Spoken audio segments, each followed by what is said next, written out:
Welcome to the Warships Podcast with your host, Kelorn, and Aerroon.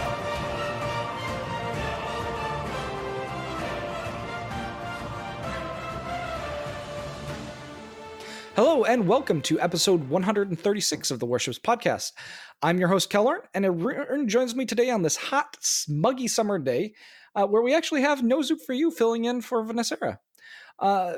Welcome back to the show, Zoop. We really appreciate having you, especially at last minute. Yeah, absolutely. Smuggy. I guess that's a cross between smoggy and muggy. Yeah, that's because you live in the hellhole known as Washington, D.C. Yeah, smug. We've got a lot of smug around here.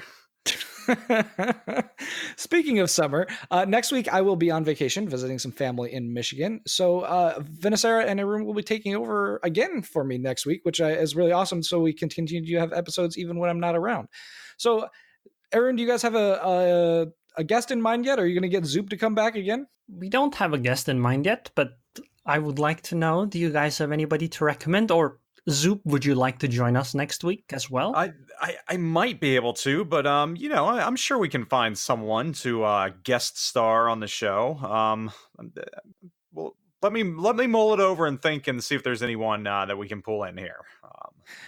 If you guys have any suggestions, feel free to reach out on Twitter or Facebook or even on our new forum section. Zoop, did Fem hook you up with a forum section too? I honestly never went and looked. For the CC forum section? Yeah. I've got my own little page. I've been very bad about using it lately, though. But I actually find it really useful. That's where we're able to have a lot of people come in and ask questions. That's where our questions of the week stuff is. So people come in and ask us questions that we can do on air, which we will do at the end of the show. So I used to have a forum thread on all of the different forums where I posted the videos whenever I made one. And I noticed once every other eon? Yes, sure. But I noticed that the US forums one was kind of closed at some point, yet I still have the bookmark. So when I post a video, I open all of them up, and then I'm like, oh, I get an error on the US site. So I close that one and post it on the other ones. Poor guy. You're so abused, Aerroon. I know, right? Well, before we got started talking today to record, Aerroon and I were actually talking about ranked. And I want to bring this up a little bit because we've had I always have a hard time with ranked in that I don't find it to be fun at times. So yesterday I was actually playing some ranked games, and I was in the rank 5-1 bracket, and I actually ended up in a game with Fem on my team, and we actually just steamrolled the enemy team. They didn't do anything, and Fem did a great job. She actually ended up with top XP. The next game, Fem and Kami were on the opposite team, both people from Wargaming playing from work, which was kind of funny, and they ended up losing the game due to some poor play, not on either of their parts, but because of their Kurfürst wouldn't sit on a cap when he just needed to stop it. Now the game after that, Kami and Kami was on the opposite team, but Fem wasn't in the game, and I ended up losing that one to Kami. While he was playing very well in his Henri, and later that day he texted me to say, "Hey, I ranked out. I'm done." I'm like, "Yeah, I don't know that I'm actually going to rank out this season," and I just find that ranked can be a real slogfest and I have a hard time wanting to play it. Now there's lots of people out there that have complained about ranked over the years. And I guess what I wanted to focus on here is a little bit about what can we do to make ranked better. And to get at that, we have to kind of examine what is ranked. So Aerroon, I think you had some thoughts there. So ranked, basically, the basic idea behind ranked is something you see in many other games. The basic idea is that you would like to have a skill-based matchmaking. Now, ranked isn't exactly like you would see in other types of games because it has some unique properties. I mean, other games, of course, can have something similar.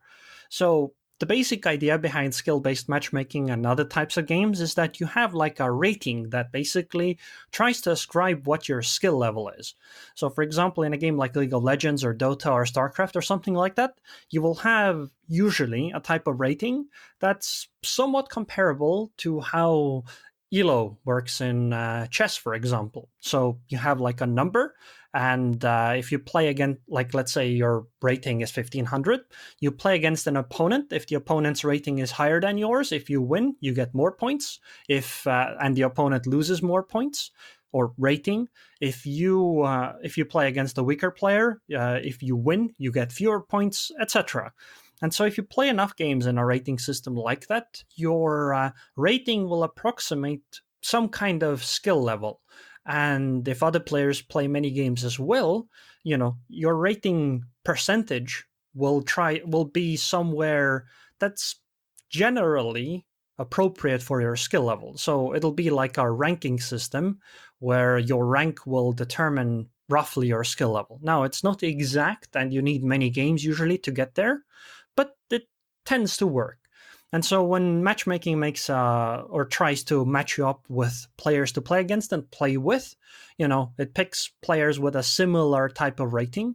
And that way, you get into games that roughly represent how good you are, which means you should get games that are difficult but not unwinnable. So you shouldn't play against players that are much, much better than you, but you also shouldn't play against players that are much, much worse than you. And the same goes for your teammates if you're in a team-based game. The problem with team-based games is that you basically multiply the amount of games you need to play to solidify your rating. So to make sure that the rating is accurate on to determine your skill, because having teammates put some random into the mix, because while technically, statistically, you will be more likely to have a bad player on the enemy team rather than on your team, because obviously there are fewer players on your team that can be taken up by a random player compared to the enemy, the difference is very slight usually. And this means that when you actually play the game, you might end up just losing many games because you have bad teammates. Now, if you play enough games, of course, that will average out and it doesn't matter. But the problem is that it's frustrating. And so many games have tried to move away from a pure rating system like that to go into more of a progression system. You see this in even other types of games, or at least the way the rating is represented to players. For example, you will have like a Platinum League or Platinum 4, etc. So you can go up into the rating. Even though your rating numbers are kind of hidden, you still see the Platinum rating, and this kind of makes it feel like progression. And World of Warships has actually gone even further than that. So the main system itself is based on progression, because you tend to get more stars than you lose, even if you are a 50% win rate player, because you can save a star if you're the number 1 XP on the losing team. Now, a progression system usually is meant to make it so that it's less frustrating to play, because you can get through ranked, first of all. And the second idea is that, so when you get through ranked, you don't have to play anymore. But the second idea is that you aren't quite as punished for losing a game. Now, in a pure ranked system, like based on a rating, any kind of loss or victory would be basically the same value, roughly. And in that, you would lose the same amount of points if you are against the same level of player, or you would win. So you wouldn't have this kind of rating spike where rating keeps increasing and increasing and increasing. But when you're dealing with stars in World of Warships, that does happen. There are multiple reasons. One is you don't lose a star system. The other one is the fact that there are certain ranks where you don't lose any more stars, and this has a cumulative effect. But basically, the star system is meant to be a way so that rank doesn't feel quite as frustrating. Now, on the other hand, this also means, though, that worse players will get into the higher ranks, or they will get more stars. And this can have the opposite effect, because now you're dealing with players that aren't quite as competent as your teammates and as your opponents, and this can make the game less fun. So it's a balancing act. So you have to basically try to figure out which one you would like to go more into. So I'd like a different perspective a little bit. Zoup, what are your thoughts on the current ranked systems and the stuff that we just heard about from Aerroon? Ranked is the ultimate prisoner's dilemma. And I've done a video on that before with the Keep a Star system right now, which I absolutely hate. But to cut to the chase, I really don't think World of Warships knows what it wants ranked to be. It's trying to be multiple different things for multiple different reasons, and it's failing, in my opinion, at every single one of those. Um, I guess it's here because we don't have an actual campaign mode. So this, in a way, is a campaign mode that can reward players in the end of it for achieving something that really doesn't exist in the game anywhere else. I mean, yeah, there's operations. You beat an operation, you get some stars, you get some neat little tchotchkes and some prizes, but it's not really that rewarding. You don't have a sense of accomplishment like, I slugged it out, I did something. So I think ranked is the solution for the fact that the only thing you gain by playing PvP over and over and over is the grind to tier 10. And they pepper some missions in. They do give some rewards every now and then, but this is like the ultimate campaign, and you're rewarded handsomely for it. Right now you get steel, 500 steel for progressing each rank if you do that and rank far enough. But it's flawed in that as well, because going off of what Aerroon said, I think it's trying to do that as well and provide a quote unquote skilled format for players to play. But the problem is there's really no skill. I mean, you've got skilled players, but you've got a wide mix of players, and you wind up with some players that probably have no business playing ranked. And I've got nothing wrong with that. We got to fill the queues. I'm not going to say a player is not allowed to play ranked based upon their skill or how many rounds they have underneath their belt. I don't feel I'm in a place to do that, or I don't think it's fair to do that. But that's one factor in there. Then you've got the star progression that we have right now, which I feel is just the wrong way to do it, where you are dependent on a team of players you've never played with before, you've never synced with, you've never gelled with, and you have no telling what's going to happen. I mean, we've seen it all at this point. I was in a round earlier today when it looked like it was a sure win, and we had a Hindenburg just decide to YOLO up the middle without telling anyone, and within 30 seconds, we went from a sure win to a sure loss. And things like that's frustrating, and it makes ranked frustrating because you have no control as a player. You have no control on your destiny and making it to rank 1. And it's unfortunate. And the other problem with ranked right now, in my opinion, is it is a grind. And not every player has the amount of time to sit it out at a 50% win rate and just cruise their way to rank 1 over the course of hundreds of games. This game attracts an older audience. It attracts a lot of working professionals. It attracts a lot of working adults that have families, that have jobs, that just don't have the time. And it's great that you've got Ranked Sprint, and Ranked Sprint is very popular, and it's a fun format. It's a great format because it allows you to progress very, very quickly.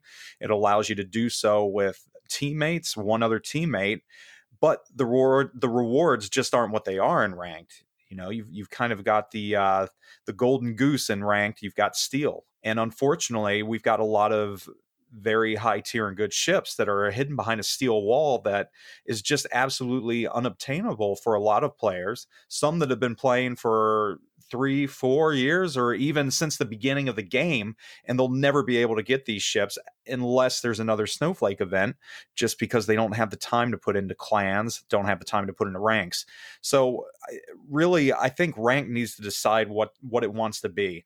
Does it want to be a reward for the goals of a single player and just throw out the whole idea of, keep a star, lose a star, and just make it pure progression where you can get to the top regardless based upon your solo play? Or do they want to make it team play and put that skill-based factor in where you are matched up, like Aerroon said, with other players of your same skill, which I just don't think is possible, because if you do that, you've got to retailer the entire matchmaking system, and then you do run into problems that, hey, I'm a super unicum player and I'm at the top of my game. I'm waiting 10 minutes to get a match full of players with the same skill as I have, which that in its own is a problem. So I don't know that we're ever going to have an answer for this format of ranked. I just don't. It's funny, you're talking about people you getting a 50% win rate and getting to the end of ranked. This season I've maintained a 62% win rate, and that's really not bad when you kind of think about it. but that doesn't mean that ranked still isn't frustrating. No, not at all. Not at all. Even with a 60% win rate, it's going to take you a while to rank out. Even if you keep stars, it's going to take you a while to rank out. And a lot of times it's frustrating, again, because you have no control over your team. You have no control over your teammates. You have no control what they do. And let's face it, this is amplified by the sheer amount of salt that you find in ranked, because you do have those players that don't want to play as a team, that do their own thing. And then when things go wrong, people inevitably get mad because you're costing them time. You're costing them 15 or 20 minutes out of their day that they could be spending otherwise, or, that they just have limited time to play rank. And when one person ruins an entire game because they decide to do something stupid like, YOLO into a cap in a Hindenburg, when all you have to do is stay back and wait for the team to come to you, it hurts. It stings. It's not fun. And that just adds to the absolute misery of ranked gameplay. And, it's great that you have the option to keep a star, but again, prisoner's dilemma. Do I play to help my team win, or do I play solely to keep a star, screw my team over, and limp along with that 50% win rate, knowing that I'll get there eventually because I'm keeping stars and slowly advancing? The keep a star thing, all it is a Band-Aid. And let's be honest, not always the person that gets it. I would say maybe even half the time, they really don't deserve it because they didn't help the team. They just went out on their own, did their own thing, knew that, hey, if I get at least 150,000 damage, there's a very good chance that I'm going to keep my star. So, you've got that Conqueror or whatever out there that's just farming fire damage, and they're not helping the team. And it just makes for an arduous process. And it's really, I hate to say it, but rank's just not fun. It's just not fun at all. And I think people only put up with it because of the rewards. There is some prestige saying I ranked out, but at this point, I don't think players even care that have ranked out. They've already ranked out, so it doesn't matter to them. Really, the only thing keeping players in this is for the steal rewards, and knowing that if they don't play ranked, they're not going to get these rewards that are hidden behind steal and in other ways. And I think that's very unfortunate. Well, I like ranked though, but I like it but I like it not because of the reasons you mentioned. I like it because people try to win slightly more than in random battles, and I enjoy that type of slightly more organized gameplay. I'm sure I would really enjoy clan battles and all of those things, but they come at a cost that ranked doesn't have, which is that you have to organize quite significantly for clan battles, unlike ranked. I can go and play ranked at basically any time, and that's something that actually matchmaking systems gave online games, where you could start getting into games where people actually tried on both sides and they would be somewhat equal in skill level, roughly at least. It won't be like a complete beginner versus somebody that has played a huge amount. However, I do completely agree with you on the saving a star system. It does make the game even more progression-based or the ranked system even more progression-based than it is, but it is entirely a prisoner's dilemma, because you have to decide sometimes if you want to try to win as hard as possible or if you want to try to save your star. Sometimes the best thing you can do could end up forcing you to be somewhere like 3rd, 4th, 5th on the team XP list. However, it could be a winning move in the game. Sometimes, for example, that's something very, very useful is if a destroyer goes into a cap early. Most of the time, that's a very good idea in ranked battles, or at least in the past it was. I'm not 100% certain right now with CVs around and whatnot, but most of the time in the past that was the case. However, when a destroyer did that, they put themselves at risk. There are random torpedoes, and sometimes those random torpedoes arrive in a way where you simply can't do much. It's just bad luck that you either took too much damage or you went down immediately. And so these kinds of risky maneuvers are something that your teammates, especially destroyer players, have to do. Because if you don't do them, the enemy team usually just wins the game. However, these aren't really rewarded appropriately considering how important this was. And the reason why they're not rewarded appropriately is because, in terms of XP, is because there's simply no way to know. you can't look. You can only look at the game after the fact and maybe decide, hey, this single move here is really, really important in winning the game. But doing it algorithmically so that it could try to take it into account, I think it's impossible. And because of that, I think the saving the star system is kind of a bad idea. But on the other hand, I think Kelorn is going to argue that maybe it's not that bad of an idea, because it also means that sometimes you aren't quite as frustrated when your team just plays very, very poorly. I don't know that I would argue that. We've tossed around the idea of only losing half a star, but even because if you only lose half a star when you lose, then then your wins count for two losses. And one of the most frustrating aspect of ranked is that you can kind of spin your wheels and go nowhere. When you win one, you lose one, you win one, you lose one.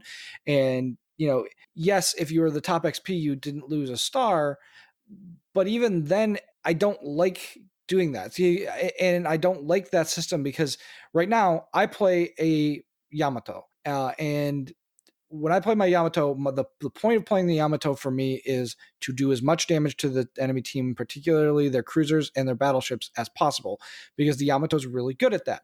Now, this tends to rack up a large amount of damage on Yamato, so if we do lose and I don't do something stupid and die early, I tend to keep my star. Now, that's all well and good, but I'm playing the Yamato in the best way to help my team win, and I incidentally get a star. My problem is that when you get into these situations, you will see people change the way they play when it's obvious, quote unquote, to them that their team is losing, and they will play in a way that benefits them, but will completely negate the possibility of winning the game for your team. No, I understand that completely. And, well, to give an example, even today, and I just want to caveat, I'm done with rank right now. I think I played my last game while I jumped into this stream. I was approaching rank 5 today, and I am now down to 7, and one more loss will put me at 8, and I just don't want to deal with the heartache anymore. I got what I could out of it. I don't want to regress any further.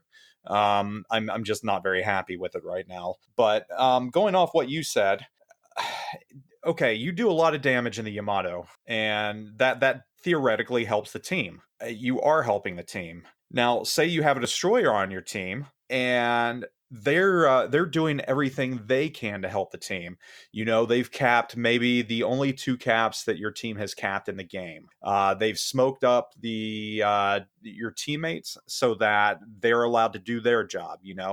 Let's say it's a close game and you barely lose in the very end. You've got a bunch of cruisers that were able to do a high amount of damage because your destroyer kept providing smoke for them, kept ships spotted, and did very little damage. So in the end, is it really fair that you get to keep your star because you had a lot of hit points, you were able to do a lot of damage? Meanwhile, you've got a destroyer, which, let's face it, in ranked or any mode, if you're a destroyer, you are constantly on your toes. I mean, it is like fly by the wire there. Is it unfair to dock him a star because XP is not awarded properly in this game? And that's my biggest argument right here. The keep a star system doesn't always truly reflect who deserves to keep the star or who did the most to actually help the team come close to victory. I don't disagree, Zoop, and that's honestly one of my most frustrating aspects as well. Now, we spent a lot of time talking about this now, but we have quite a few other things that I wanted to cover today. This was actually not even on the list of things that I wanted to talk about today. It just kind of threw itself out there because of the discussion that Aerroon and I were having before we started recording, and we wanted to get Zoop's opinion on it as well. But we also have a dev blog that was literally just released this morning that is updating several of the test ships. And I do want to I'm going to go through these one by one, guys, and I want to just kind of keep it kind of short and sweet for each of these ships because we've talked about these ships in depth before. So kind of focus your comments on what these changes mean for each of the ships. Hey, Kelorn, real quick, can I just throw one last thing in about ranked gameplay? Absolutely. I know we talked about all the problems and our feelings about it, but we didn't really, and I know we're running out of time, didn't go into ways to fix it. So I just want to throw 2 ideas out there really, really quick. Delete it? Yeah, that's a good one. So 3 ideas. So either delete it, but the second idea is just scrap the lose a star system altogether. It's already a grind. If you're really only rewarding players that have the time to grind through, just make it cost more stars to get to rank 1. Say you don't lose a star if you lose, and just make it a straight up grind, which I wouldn't like that either, but I think you'd have less heartache.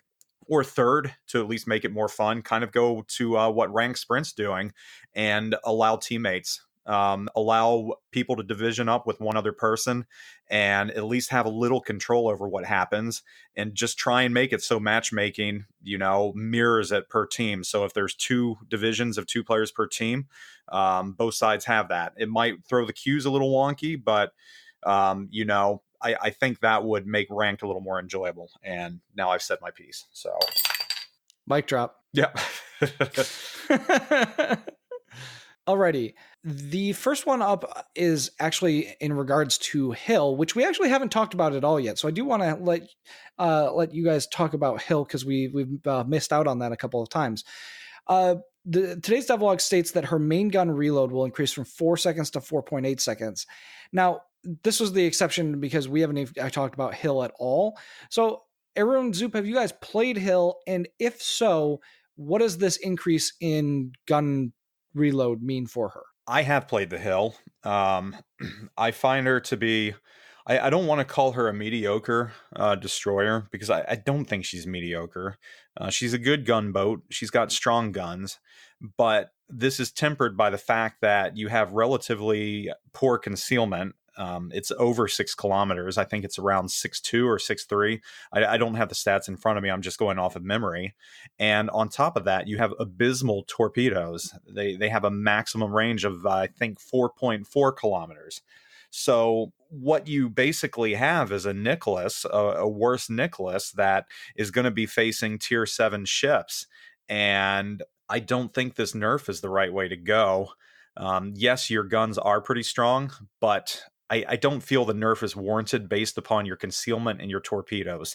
I honestly would like to leave it where it is and get a little more testing in there before a decision is made. Because again, this is one of those mid-tier ships that I've been saying has been neglected. And if you start blowing these mid-tier ships, you're just going to make the mid tiers even more unenjoyable, or, not want to have people play them. So I think they need to sit tight on this one for a little bit, because that is going to slow down the utility of the guns on this ship. Yes, they are strong. It's a strong gunboat, but it's fairly weak in other situations. So that's just my thought on it. Aerroon, how about you and your opinion of Hill? So I think the Hill she feels like a mid-tier US destroyer, which obviously she is, right? And the problem with that is that I think the mid-tier USDDs just aren't very competitive compared to the other destroyers at the same tiers. They don't quite have the concealment, and they aren't exactly great at gunfighting at anything beyond the knife fighting range. And I think I've only played a few games in the Hill, so I can't be sure about this, but I don't really like the idea of nerfing her, because, due to her tier, she's gonna face ships like the, not Minakaze, what are the Minakaze clones, the ones that are better? The Kamikazes. Like, she's gonna face those ships, and those ships are just so much better, and I think it's kind of a shame. And I think as a result of that, I'm not sure if this kind of a nerf is warranted. I have a hard time with this ship. I actually hate it. I don't like playing it. I don't enjoy the play style of these kind of mid-tier USN destroyers, and this one even less than most. So I don't care for it at all. Okay, you kind of put bluntly what I wanted to allude to, but now that the cat's out of the bag, I just don't see a point for this ship being in the game, honestly. I based, I guess, my opinions on the fact that it is here, but really, it doesn't add anything to the mid tiers. It doesn't add anything to the US and destroyer line. It doesn't provide anything over the Nicholas. So basically, why is it here? I just don't see a need for it. I wanted to also agree. I feel very similar to what Kelorn said.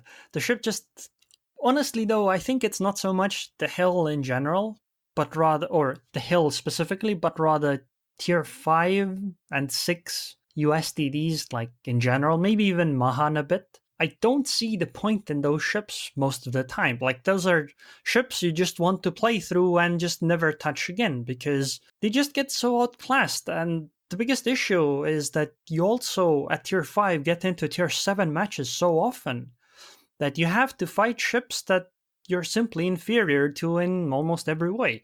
You have worse concealment, you have worse firepower, everything is worse, basically. If anything, it needs to have a buff to its gun reload. If you want to make the ship fun to play, buff its gun, give it better concealment. I mean, yeah.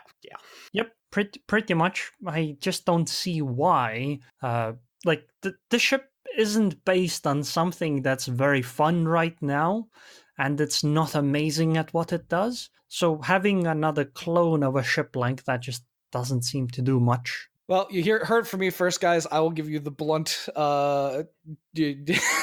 answer when these guys are going to tiptoe around it. So next up, we have Summers. And Summers is actually a really interesting ship. I saw a couple of videos that Zoup put out on it. And it's getting a torpedo reload nerf from 108 seconds to 130 seconds as base torpedo reload. Frankly, I actually think this was necessary, as Summers was an absolutely ridiculous torpedo spamming machine.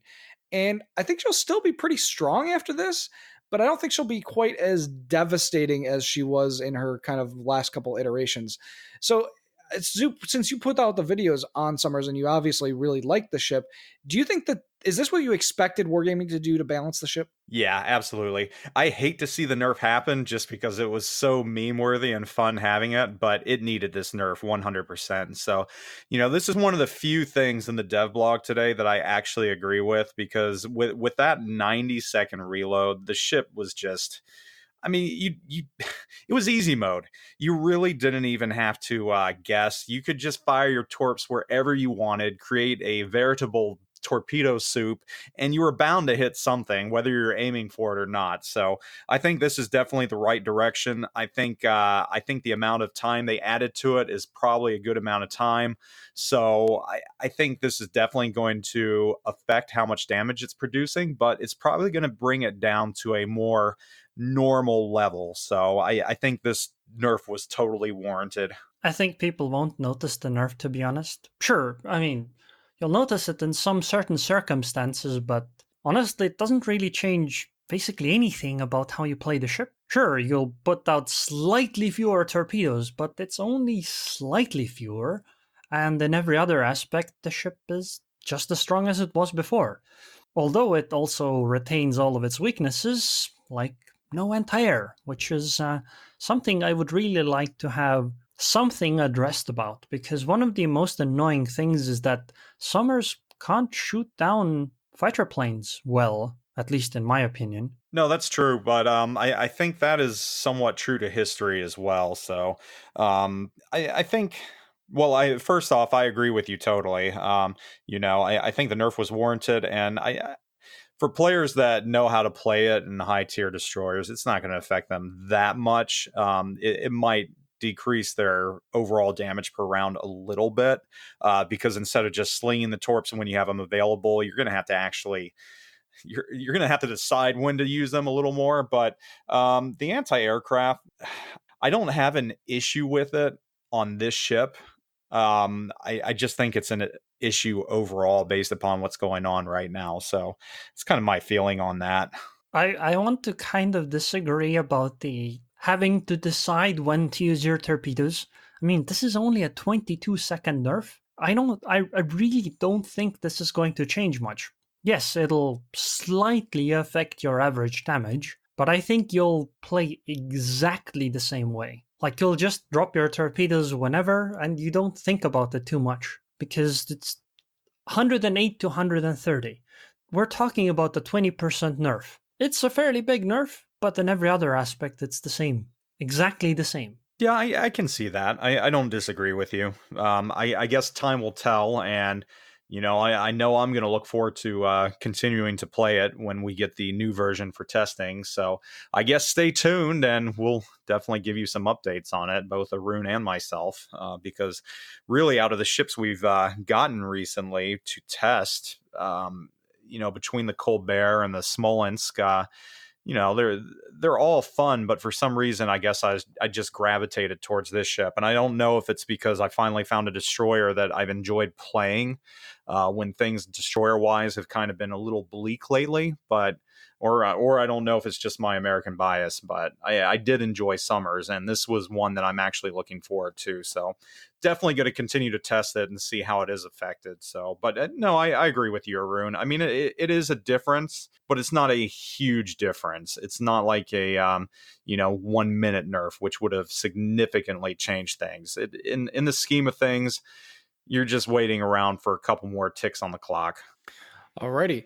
Well, the Tier 7 and 8 French destroyers had their torpedo detection nerfed slightly, and the Tier 7 gets an HP buff, turret rotation speed buff, and torpedo speed buff. I admit that the French destroyers have not really been my cup of tea beyond testing the Tier 9 and the Tier 10 ones, but do you guys think that this makes rebalances these kind of upper mid-tier ships? I will kind of admit here that I really haven't been testing the French ships at all.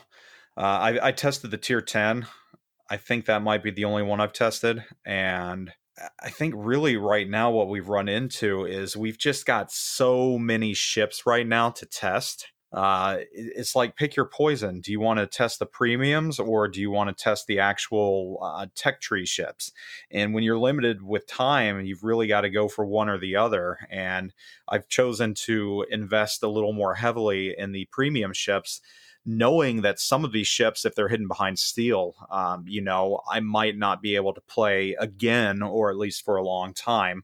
Whereas the French ships, they're going to release some kind of missions for them, and you're going to be able to get that Tier 8 mission, and you're going to be able to just free XP right away to Tier 10, which, in all honesty, that's one of the huge issues going on with warships and wargaming right now that I highly disagree with, and one of the reasons people are just kind of leaving the mid-tiers. There's just no reason to play them. So I can't really give you my feelings, or at least how I feel the ships play, because I haven't felt them or played them. But I will say, I've been paying very, very close attention to what the other CCs have been saying, both NA and EU and everywhere else, regarding the French destroyers. And I have significant concerns about them, mainly because of how they are around aircraft carriers. And I've heard enough stories of what's going on with them. So at this point, I'm inclined to say that until we have a chance to play them even further, or the tweaks get worked out with the carriers, I'm really against any nerf at all on them, especially when you're dealing with concealment. Could you elaborate on what the CCs have been saying? Or what's the worry about the CVs? So the biggest worry right now is the overall concealment that these ships have against aircraft carriers and detectability. Right now, the biggest issue that I'm seeing amongst the other CCs is that if there is a carrier in the game, it almost seems like the French destroyers are hurt significantly more than any other destroyer in the game.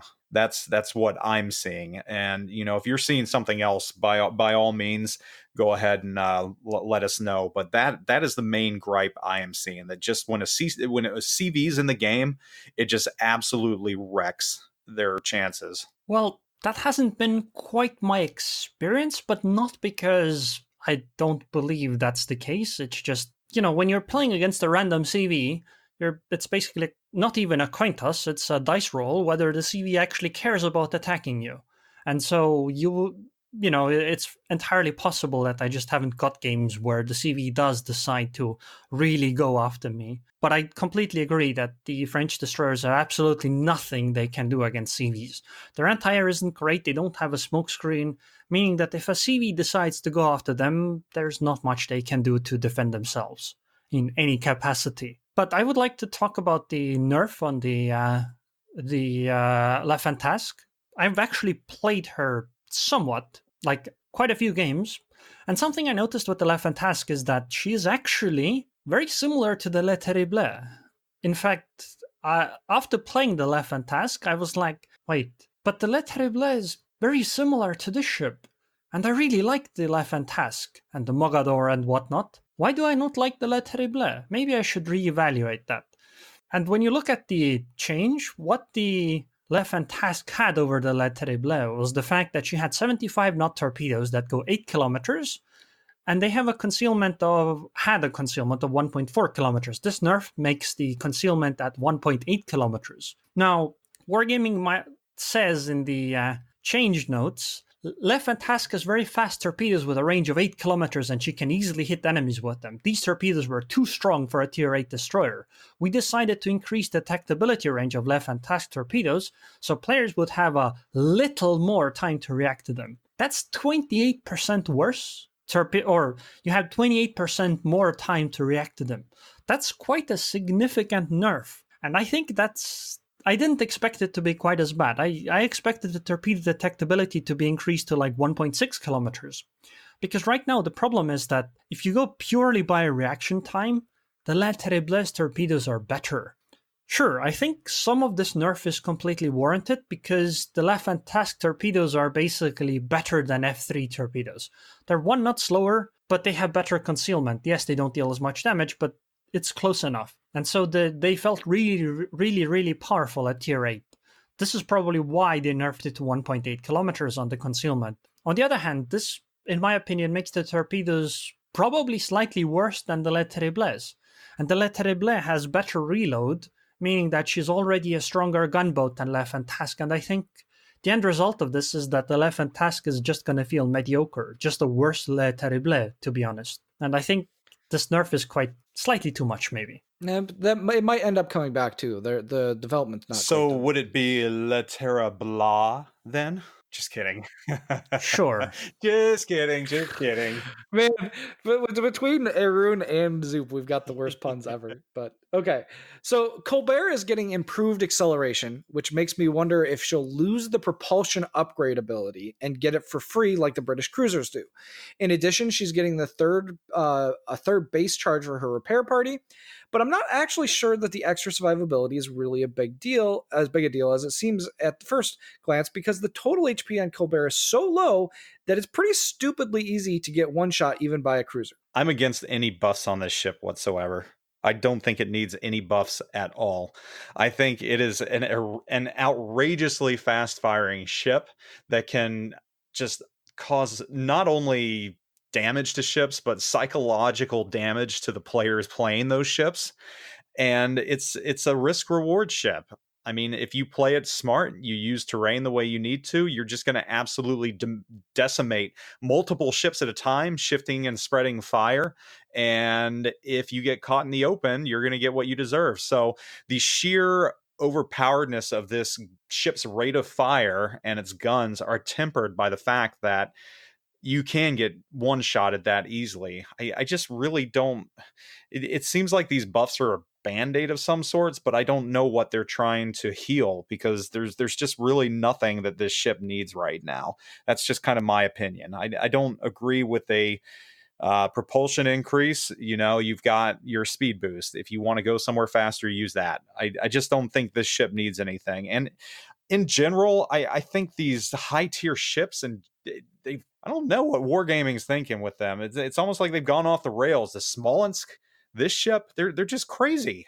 They're crazy. I mean, I will say that, so Aerroon gave me a hard time because I didn't really like Colbert the first time we talked about it a couple weeks ago. In the intervening time, I've actually played quite a few Colbert games, and I'm on with both of you now. Like, this ship is ridiculous. Like, what it does is just so obscene, and just holding down the key, like Aerroon was talking about, it's just a rainbow of fire. And the number of people that have made jokes about it in the chat as they watch this like endless rainbow of fire going across the map it's No, hilarious. I streamed it I streamed last night, and the majority of the players, they wanted to see Colbert over and over, and it's just ludicrous, that rainbow. And it is a rainbow. I mean, if you zoom out, it's just a steady stream. I think it's faster than Haragumo. It's got to be the fastest firing ship in the game right now. I really think it is. And to say that this ship needs anything or that it's weak in anything is just it's BS, because yes, it's got a glass hull and it shatters easily, but it needs to be that because of your guns. So I don't think it needs anything. I mean, I say it's ready to go as is, but the bigger question is, do we really need this ship in the game? I know what the ship needs. She needs the penetration of Haragumo. Oh yeah, that's definitely what you need. That's ridiculous. So the one mitigating factor of the ship is that the fact that she can't actually pen a lot of armor that many of the other cruisers and, well, Haragumos can. But honestly, the psychological factor was completely true. That ship, when you get shot at, people are like, yeah, no, I'm done. I'm out. Goodbye. See you. They just leave, because even though they might not deal much damage, you'll be quite often set on fire, and getting the constant hit sounds that you're getting hit is fairly frustrating. And I completely agree with Zoop as well about the speed boost part. I don't understand the point of the acceleration. You already have speed boost exactly for that reason. Can't you just use that? I don't see the point. But the repair party thing, I think, makes zero difference, because you'll almost never use up all of your repair parties, because you'll just probably go down really quickly instead. Of course, in some games it'll be useful, but not sure if you actually even want it. But I think the greatest thing about this ship is that it has an uninterrupted fire. If you get all of your guns on target and you have some adrenaline rush going, let's say half HP, if you hold down the button, there is no interruption. It goes smoothly from one gun to the next, and it does that the entire time. I think it's the only ship that can do quite that, which is why I so love playing this ship. Yeah, it's a blast, literally and figuratively. Yeah, it's crazy. Yeah. Alrighty, well, a couple more quick ones here. Yudachi is getting an additional consumable slot for torpedo reload booster, but pays for it with increased base detection range. Honestly, Yudachi feels so awful to play that I like that they went for a significant change here. This really doesn't change her torpedoes from being kind of meh, but at least you get to dump a lot of them at once. I don't think Yudachi is horrible to play, and I don't think it's a bad destroyer either. I just think it's one of the most dull and boring ships I've ever played. The first round I played in it with the upgraded torps, or the longer range, or whatever they did to it, I can't remember. I did 130,000 damage, and it was the most boring amount of damage I have ever accrued. I mean, I literally could have fallen asleep playing that round. So anything to shake things up and make this ship anything that it isn't currently, I think is a step in the right direction. Torpedo boost, yeah, I think that'll help. And with the range you have on those torps, I don't think sacrificing a little bit of concealment is going to be a bad thing. But the question that has been brought up, is this just a symptom of that line of ships and what IJN torpedo boats have become, or is it deeper than that? And, it might be a little bit of both, but hopefully this torpedo reload boost makes it a little more exciting to play. Down at its tier, you still come across some ships that haven't mastered zigzagging and like to straight line sail, especially battleships. So there's still the potential, despite the lack of concealment on these torpedoes, to do some massive amounts of damage and get some devastating strikes. So I think it's a step in the right direction. And yeah, right now it's just a dull ship. And I think they even said that. I think they said that in the notes, that they realized the gameplay was just boring, for lack of a better word. When you say down at her tier, you mean tier 9, right? Yeah, tier 9. Yeah, that's funny. So I think Yudachi is terrible. I think this change makes her even worse, because sure, you might be dropping more. I guess maybe that's not quite true. maybe she will be better. The problem is that these torpedoes are so slow and they have such terrible concealment that it's very easy to dodge them, even if you do it purely based on reaction. And so just having more of them might not necessarily make it worthwhile, especially since she's going from like 5.6 or 5.7 kilometers to 6.1 kilometer concealment. That's a fairly significant change, but I think it's probably necessary if you're in a tier 7 game as a tier 7 ship fighting against other tier 7 DDs. Tier 7 DDs tend to not have that amazing concealment like the tier 8s do. And so Yudachi might have had a fairly significant advantage there, and I think that's why they probably wanted to make the change. Alrighty, another one that I don't really agree with is that Yoshino is getting a 3rd base charge for her repair party. I don't really mind this change, but as it makes her more survivable, and I love this ship, but I seriously worry they're making Yoshino too strong at this point because it didn't really need this, and it didn't need the stuff that we talked about last time. It needs no buffs whatsoever. I have thought from day one that this is a strong ship. I know it's kind of a polarizing ship. I know there's some other CCs that absolutely just don't like it whatsoever, but I kind of disagree with them because I think the ship is very strong for what it is. I mean, you don't have to sling AP if you don't want to. Obviously, the AP is going to be really good on broadside cruisers that kind of wander into your wheelhouse. But with your HE from range, you're taking 8,000, 9,000 hit point chunks off battleships. And at the same time, you're starting fires on them. And if you're bow forward to them, they're not going to do much to you. Plus, you can do all this from like 19 kilometers out, and you can elect to put the 20-kilometer torpedoes on them, the friendly fire torps. So I just don't think this ship needs any buffs whatsoever. Can't we just give the Yudachi torpedo reload booster to Yoshino instead? don't give them any ideas, please. The way they're handing out buffs right now on ships that don't need buffs and nerfs on ships that don't need nerfs, don't put any ideas their way. Okay. But perhaps the most important change in this devlog, Ark Royal is getting fairy swordfish. Perhaps? Are you still thinking about the Yoshino? No, I'm kidding.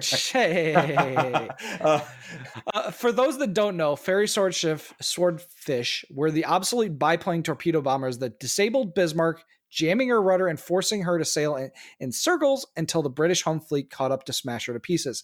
For just the historical reason, I am super excited to see this change, even though I will probably never play Ark Royal. Yeah, I agree with you. If they didn't do this, I think there would have been a large and very loud outcry from a lot of historical purists that want to see Ark Royal in its original form. So I applaud them for making this move, and I suspect they were going to do it all along. As far as Ark Royal in general, it's going to appeal to a lot of players. It's going to appeal to a lot of British players and Royal Navy aficionados.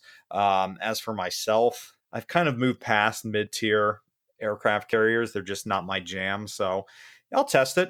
I'll try it. I might play it every now and then. And, if we get like a ranks sprint down in that tier or something like that gives me a reason to play it and it has something worth playing, I might do that too. But this ship really hasn't got me that excited for some reason. And I think, again, it might just be because this is more for those Royal Navy lovers. And if you're one of them, I'm happy for you. You got something that you wanted for a long time. And it is a very important historical ship. So did I read that correctly? Does it really say aircraft cruise speed increased from 97 to 98 knots? Because she's tier 6, right? I'm looking at the Furious right now, and the Barracudas go 161 knots. Slightly faster. Slightly. All right, well, I had intended to talk about the patch 0.8.6 patch notes, and I'll talk about Ohio, which is the going to be the enlarged version of Georgia.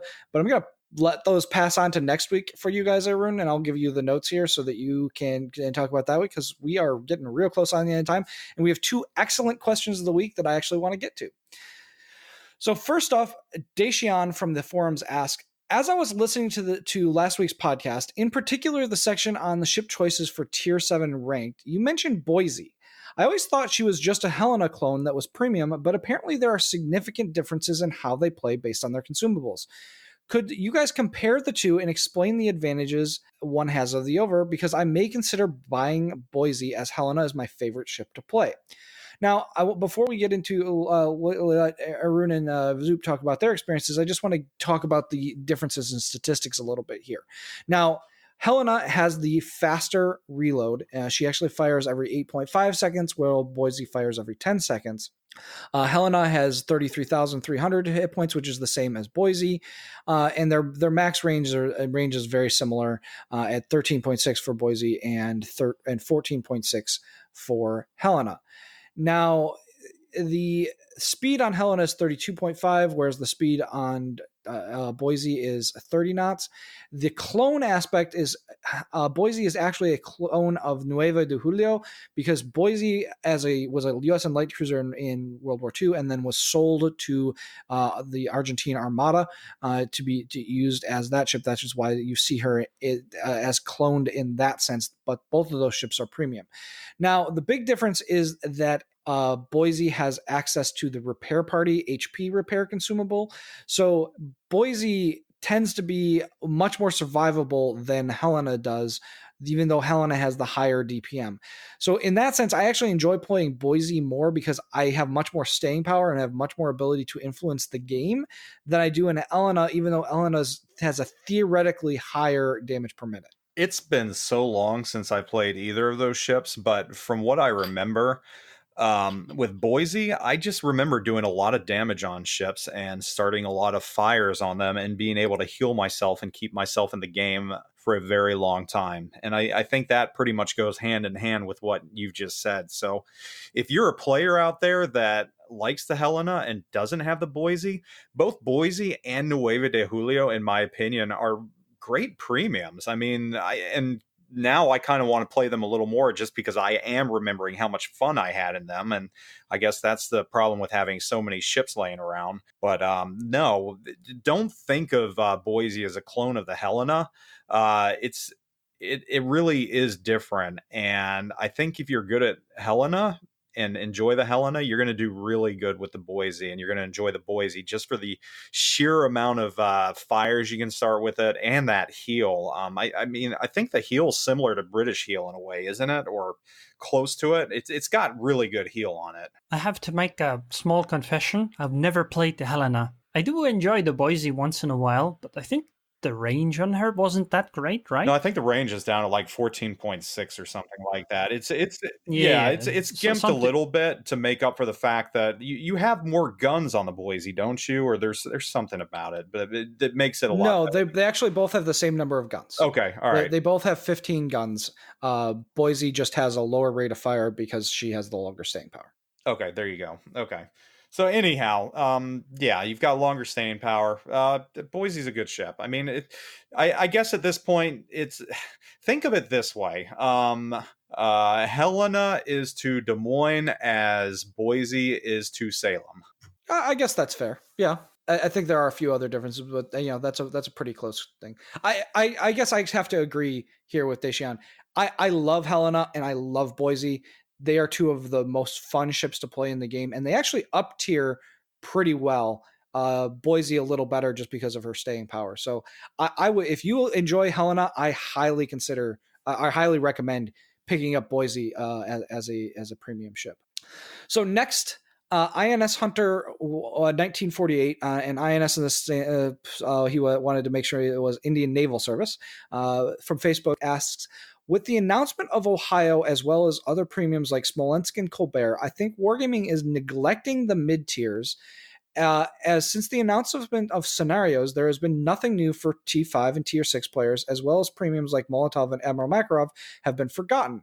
So instead of resources being used on high-tier premiums and ranked and clan battles, could more events and game modes be oriented towards mid-tier ships at Tier 5 and Tier 6?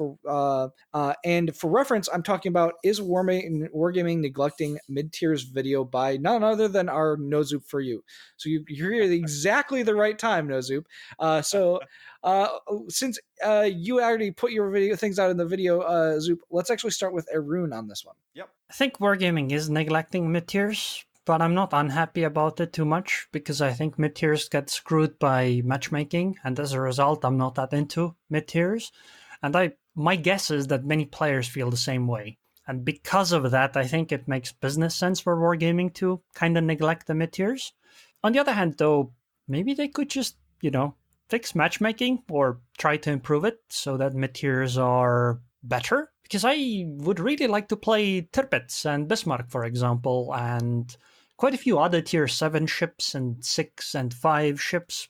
It's just that when I do, I toss a coin. Sometimes I get into matches where it's going to be incredibly frustrating because I'm a tier 5 ship in a tier 7 game where almost every ship is tier 7.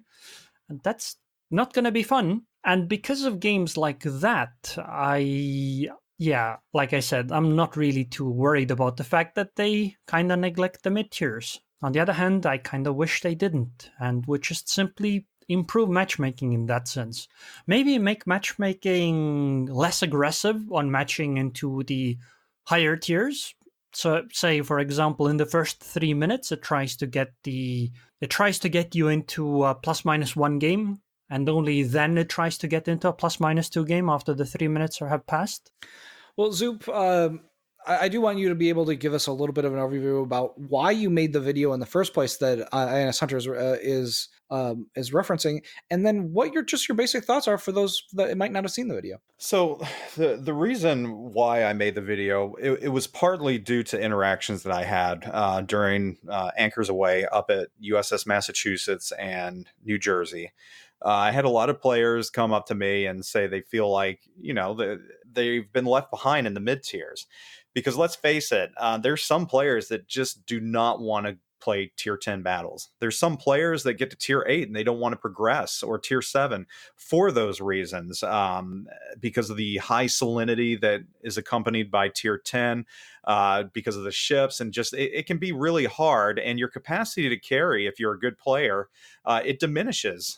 The higher in tier you go, the less likely you are to have an impact as a single player. Whereas at tier 5, you have a lot more. And plus, again, the big thing is they just don't feel like there's a lot of events or anything to keep them playing in the mid tiers. So based on that, I kind of put my thoughts down on it. And I don't want to say that the mid tiers are completely getting neglected. I mean, we've got rank sprint coming up, which, that helps. We've got some premiums coming out, but again, I don't know if the Hill is that great of an example, because I don't think it's that great of a premium ship. And part of me suspects that it's probably going to be a giveaway ship for some kind of mid-tier mission, which is cool. That's perfectly fine. I will say that the current recruiting thing that's going on with warships, I'm kind of happy they're doing that, because that kind of gets people into the mid tiers, because there's some very mid tier centric prizes in that. And, I'm sure that there's going to be players out there that are creating alternate accounts for their buddies. And if that gets them playing more mid tiers on a different account, I'm fine with that too, to populate the mid tiers. But like Aerroon said, it's just more financially viable for Wargaming to pump their money into a tier 9 or tier 10 ship that they know they can make a lot of money off of.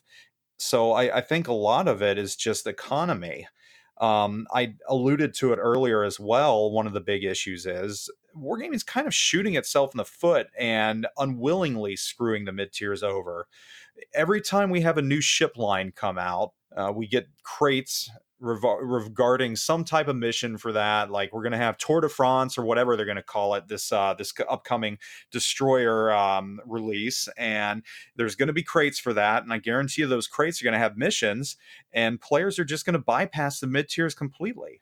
There is no reason to grind mid-tiers anymore with the amount, unless you really love mid-tier ships outside of the premiums. There's no reason to, but matchmaking's another problem. So I think what it is it's not that Wargaming is neglecting the mid tiers. They're just not providing players with enough reasons to play the mid tiers.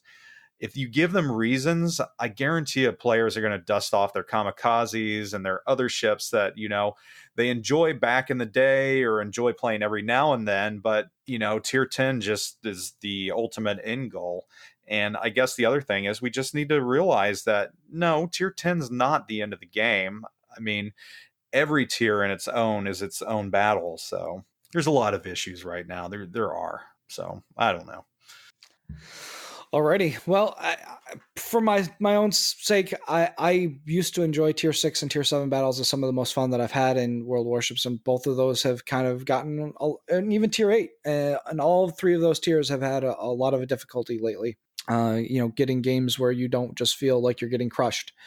So if there is a way to reinvigorate that mid-tier, if there are, if that ends up being missions or incentives to play those mid-tier battles, I actually would like to see that, because for right now it feels very difficult to play in those tiers. So, well, I wanted to thank you for coming, especially last minute here, Zoop, to be with us on the show today, because Vanessa couldn't make it. Did you have anything that you wanted to throw out there before we call it a day? Yeah, real quick. I was talking with the showrunners of Shipstorm, and that is another option coming up if you do want to get back into some mid-tier gameplay, because it is geared towards mid-tier. And if you're a new player looking for or looking to get into competitive, Shipstorm is a very good segue into competitive, because it's not full on competitive like COTS. So you can kind of dip your foot into it to see if you like it in a very friendly and fast-paced type of competitive format, without having to worry quite as much as you would in COTS, which is, on the high side of competitive gameplay right there. So just an option right there if you want to get into mid-tier and are looking for competitive gameplay, and just good timing on this. So there you go. Where can they go to find out about that, Zoop? Yeah. So actually, I think Warships on their portal has something regarding Shipstorm. I think, it on the main portal it says Shipstorm coming soon, and that was published yesterday at 12 p.m. So the signups are on World of Warships homepage. There you go. Go ahead and take a look out for that. Aerroon, did you have anything to add before you get sweated out of your room that's too hot? Alrighty. Nope, not really. Well, that's it for this week, folks. Don't forget to tune in next week to hear about the 0.8.6 stuff that we weren't able to cover and talk about Ohio. We do have that spot on the NA forums just for the Warships podcast. Be sure to check out that for news and where to ask questions of the week. That link will be in the description as usual. As always, follow us on Facebook at facebook.com/Warships podcast and Twitter at Warships podcast for updates between episodes. And don't forget to check out Aerroon on YouTube and Twitch, as well as Zoop on YouTube and Twitch as well. We, of course, want to thank our amazing Patreon backers. If you're interested in supporting us, please consider becoming a backer yourself. Backers are what make the podcast possible, and we honestly could not make this without you guys, so thank you very much as usual. Take care, everyone, and we'll see you next week.